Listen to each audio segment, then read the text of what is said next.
সন্তানের শরীরে দুইটি লক্ষণ দেখলে বুঝবেন সে বদনজরে আক্রান্ত হয়ে গেছে।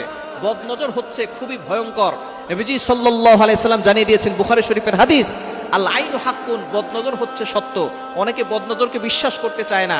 নবীজি সাল্লাল্লাহু আলাইহি সাল্লাম নিজে জানিয়ে দিয়েছেন এবং নবী সাল্লাল্লাহু আলাইহি সাল্লাম আরো বলে দিয়েছেন, বদনজর এতটা ভয়ঙ্কর জিনিস, একটা সুস্থ উটকে অসুস্থ করে রান্নার পাতিল পর্যন্ত নিয়ে যায় এবং একজন সুস্থ মানুষকে অসুস্থ করে কবর পর্যন্ত নিয়ে যায়। এজন্য এই বদনজর থেকে আমাদেরকে বাঁচতে হবে।